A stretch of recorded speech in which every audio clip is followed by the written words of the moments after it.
The lobby goes to enormous lengths to shut down any criticism of Israel immediately. And they will act in incredibly ruthless ways to do that. And that's what you're seeing now. Completely crazy situation. And as bad as it is today, I hate to say this, I fear that it's only going to get worse.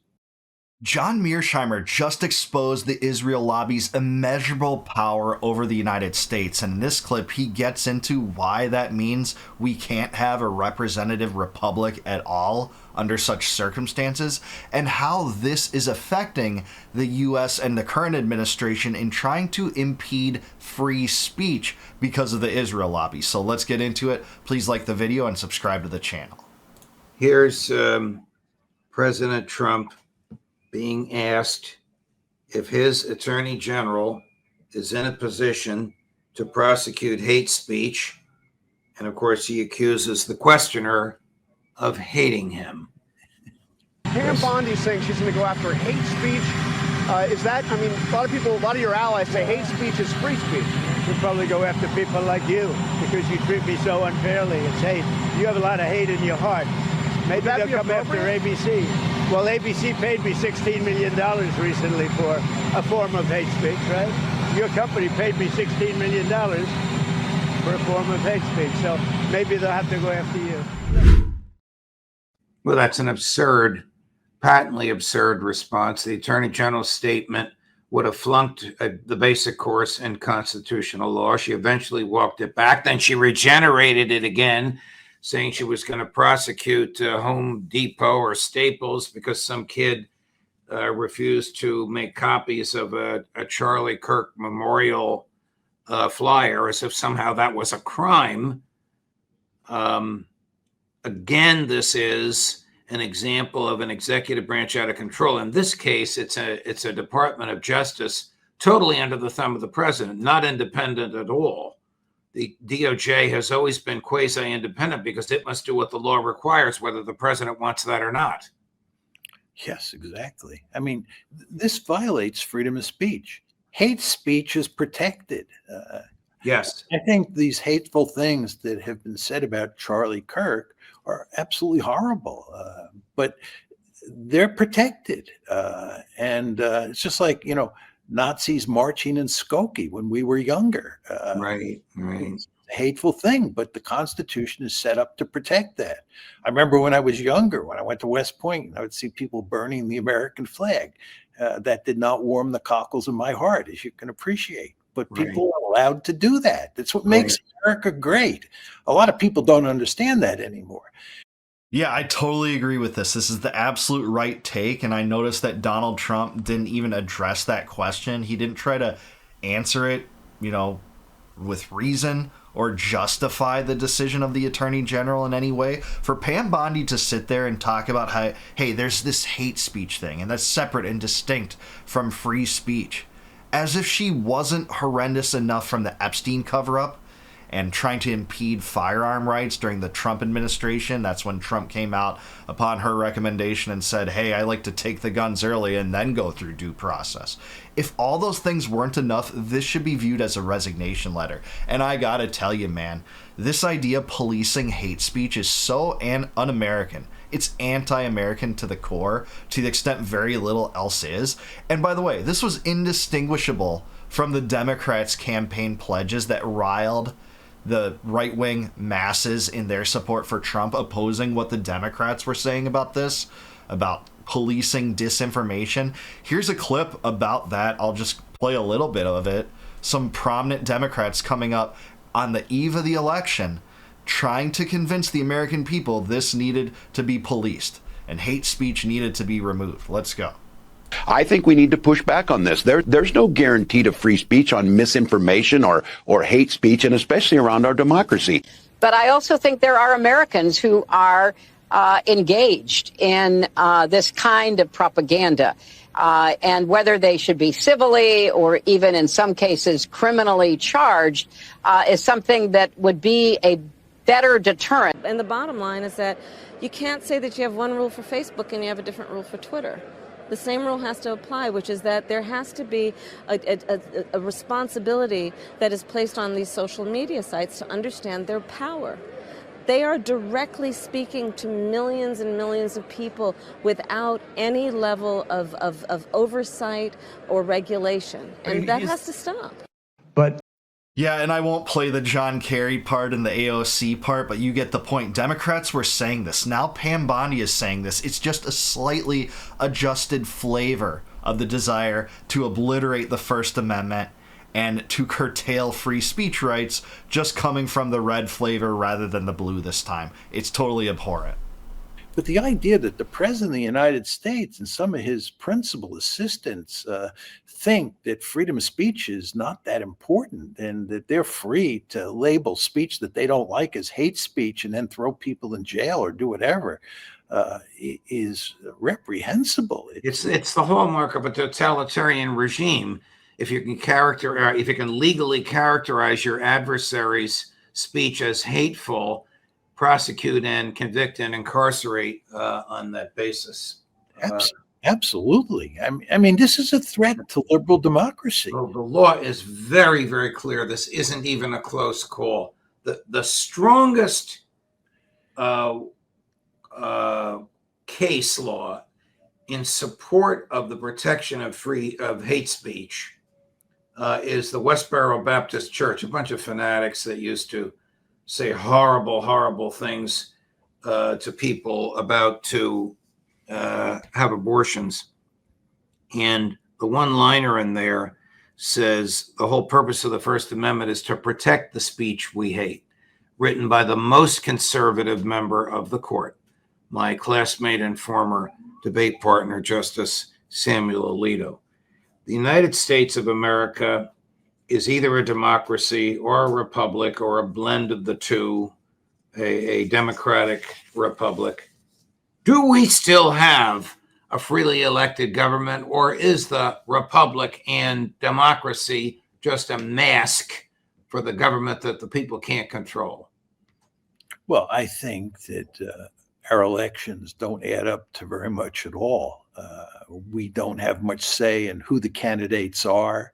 The moneyed interests in this country basically control who the candidates are. And the idea that the people have a significant influence on our government at this point in time is not a serious argument. And all you have to do is look at the Israel issue, right?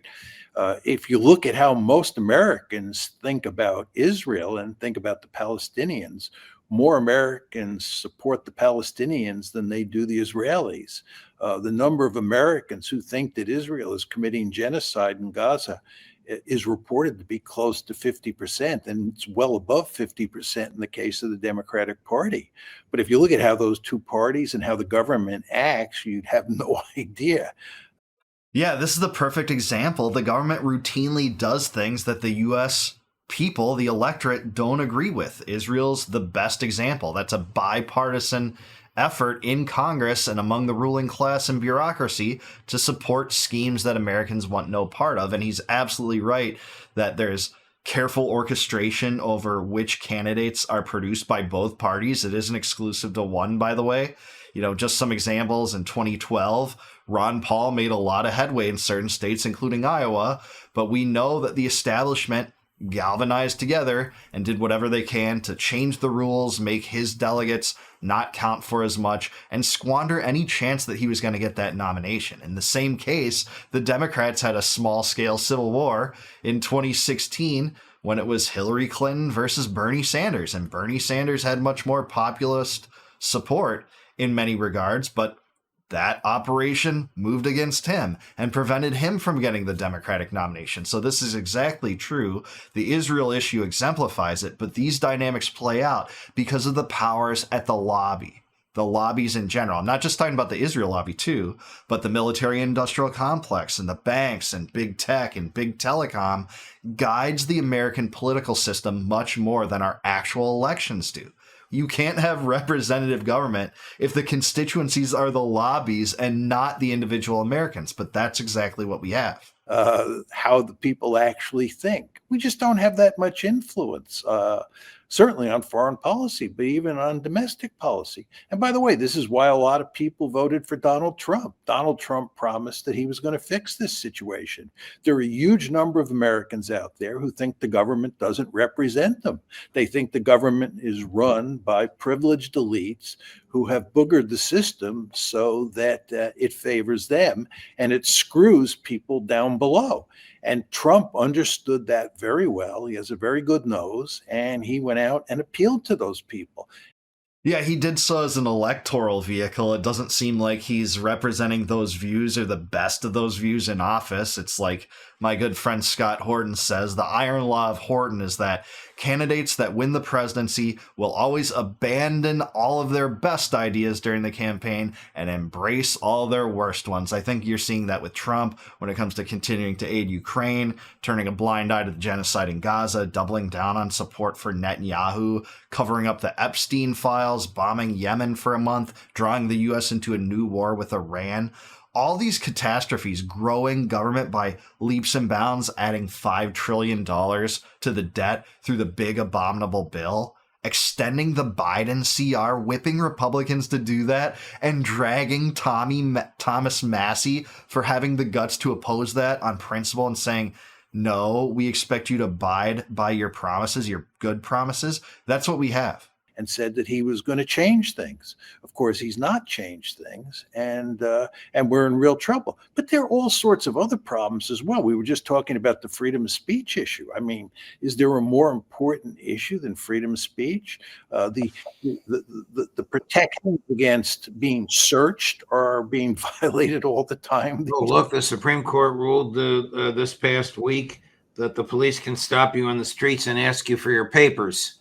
Yeah. Are you an American citizen, or do you have the legal right to be here? Now, before last week, you could say goodbye and walk away. Today, you have to respond to that. If that's not a direct, blatant failure on the part of the court to be consistent in its Fourth Amendment jurisprudence, I don't know what is. I agree with you completely.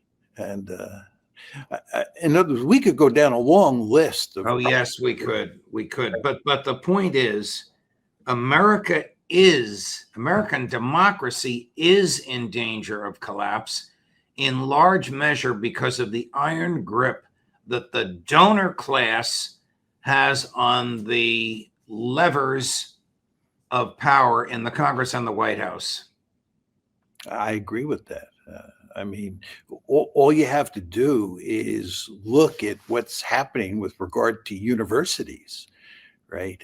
There's all this talk about anti-Semitism on campuses, and university presidents have foolishly played along with this and accepted the argument that there is anti-Semitism. There's not anti-Semitism. What there was protests, significant protests against Israel's genocide in Gaza. And the donor class, as you call it, the lobby, as I call it, went to great lengths to portray those protests against genocide as anti-Semitism. That's exactly what happened. And to be clear, he's not making the point that anti-Semitism doesn't exist. It obviously does. But anti-Semites become pariahs quickly. They don't get power. Their reputations get completely destroyed. What you have instead is, levying any term that you want against these people for daring to protest Israel and the U.S.-Israeli relationship. And oftentimes that manifests in just calling them anti-Semites. And when you get that ability for the government to be able to impose hate speech codes, change the laws in localities to conflate anti-Zionism and anti-Semitism, you get this environment where suddenly there's tons of anti-Semites. Everyone's an anti-Semite. If you're not towing the line on the issue I want you to, and by the way, the issue they want you to is to support Israel at all costs. So he's right. A lot of those protests were just blanket called anti-Semitic because they dared to criticize the U.S.-Israeli relationship and Israel's genocide in Gaza. This is a sincere attack on the First Amendment and freedom of speech in general, which comes from natural law that came before 1791, by the way. So I don't even like to root it in just saying the First Amendment, just that's, an imposition of congressional limitation to say that Congress shall make no act to violate those things. But look, I don't think we've had, representative government in the United States for a long time. This is some flavor of oligarchy, whatever you want to say. It's neither democracy to some extent or republicanism, lower R republicanism. Democratic decisions do get made in Congress to strip people of their rights. So to that extent, it's the worst excesses of democracy. But this is an oligarchy, and it mostly has been since the progressive era especially. This is ludicrous. But the end result of that is it's freed up President Trump and it's freed up Congress to put their crosshairs on universities. And now they're in the process of wrecking universities. This is absolutely horrible. The United States depends on those universities. And furthermore, you don't want to threaten freedom of speech, whether it's at universities or in the country at large. But that's what's happening. And it's in large part because the Israelis and their supporters in the United States have a deep-seated interest in shutting down discourse about Israel and about the U.S.-Israeli relationship and about what the lobby is doing. Steve Walt and I, who, as you know, wrote this famous book on the Israel lobby, in many ways, we were the first two people to sort of point out what the lobby or what the donor class does in a very sort of public fashion. But we understood very quickly that the lobby goes to enormous lengths to shut down any criticism of Israel immediately. And they will act in incredibly ruthless ways to do that. And that's what you're seeing now. Yeah, you certainly are. Even with Charlie Kirk, it's clear that he was facing immense pressure from his very ardent, fervent, pro-Zionist donors in the last days of his life. They tried to get him in line and, just be Ben Shapiro, Charlie Kirk shaking him, just be Ben Shapiro. Creating this summit at the Hamptons that Candace Owens and Max Blumenthal have talked about. But that's just a microcosm for how the entire political class in America is treated. And his book is fantastic. That book came out in 2008. Imagine how red-pilled you'd have to be to talk about this sort of thing in 2008, let alone 2025. So right here, get this book. Just trust me on that. Mearsheimer and Walt's book on this. It's absolutely fantastic. It's fearless. He faced threats for publishing it, and I think he's a hero for doing so. Tucker Carlson, when I was on his show, said he had never met any more vicious people than those in the Israel lobby. And of course, he's exactly right. And the reason they have to go to such great lengths to shut down discourse immediately is that if you ever had an open discourse on Israel and what Israel is doing, and you allowed people to speak freely, the United States would have a fundamentally different view of Israel, and it would have a fundamentally different policy toward Israel. The reason that we have this policy toward Israel that's so out of sync with public opinion as it's now changed is because of the power of the lobby. You take the power of the lobby away and it's a new ball game. Now, the problem here, just one more point on this, the problem is that as time goes by, it will be imperative for the lobby to continue to defend Israel because it is continuing to behave in a barbaric manner in Gaza and on the West Bank, and truth be told, all over the Middle East. So the lobby really has its work cut out for it. Yeah, I mean, the truth is that our elections are heavily orchestrated, like he talked about before, with both candidates coming from a pro-Israel camp because of the lobby's enormous influence over the political system, the political process, and members of Congress, the donor class, etc., such that if you try to vie for the elimination of the power of the lobby, you're automatically persona non grata. And beyond that, the parties are just completely susceptible to following this line. So elections don't change. Those who have power in Washington, many of them are Zionists, the Israel lobby, and you can't get new candidates because those candidates are carefully selected amongst people that are considered tolerable to this class. And the end result is it is doing all sorts of things to limit the discourse that threaten freedom of speech, that threaten liberal values. So in a very important way, Israel and its supporters here in the United States, most of whom are Jewish, right, are doing things that are not in the interests of Americans, and in particular are not in the interests of Jewish people. The one exception I'll take, most of the supporters of Israel aren't Jewish in the United States. They're Christian or non-believing. That it's not true to say the majority are Jewish. The Jewish people are far less in terms of demographics here, in terms of number. But I get what he's saying, that it is that class of Zionists that lead a lot of, Christians, I guess, to support it, but that's ultimately culpable on Christians and people that don't subscribe to a particular religion too. So this isn't just confined to Jews that support Israel, certainly not. There's tons of Christian Zionists, and I think that's a toxic and pernicious mentality too. This is a completely crazy situation. And as bad as it is today, I hate to say this, I fear that it's only going to get worse. Yeah, that might be the truth, but I kind of doubt that last sentiment because of the fact that just demographics in just about every poll show the shift away from support for Israel. Now, that's not to say that that means that there won't be a powerful Israel lobby despite the lack of support for it among Americans, but at some point it becomes very hard to maintain political capital when more and more people and more influences are shifting against it. We saw that with, segregation, the Jim Crow era, etc.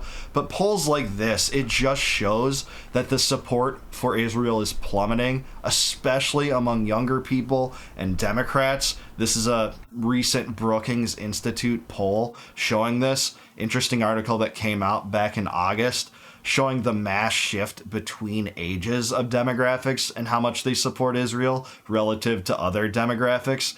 And man, it doesn't look good for the Israel lobby. Maybe not right now, but in 10 years or so time, we might be looking at a different kind of entrenched political system that isn't dominated as much by the Israel lobby.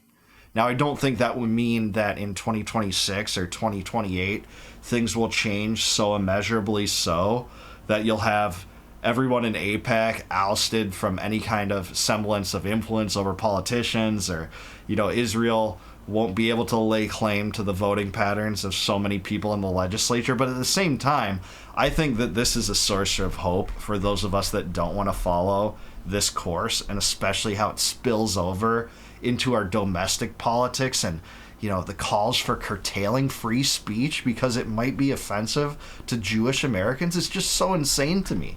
And, these graphs are interesting, and it really just highlights this kind of move away from the Israel first mentality. So that's where we're at. I'm really glad that Mearsheimer shared this information. He is the foremost expert in the United States on the Israel lobby. Like I said, literally writing the book with Stephen Walt on it.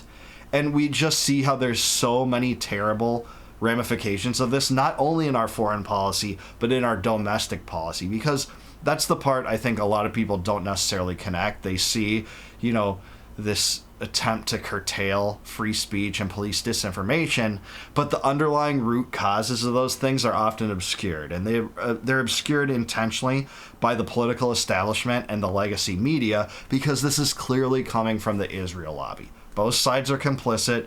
It's bipartisanism. It's the worst part of combining the party of stupid with the party of evil to do both stupid and evil things, and you can just decide which party you think is stupid or evil. It's just immaterial because it's the uniparty.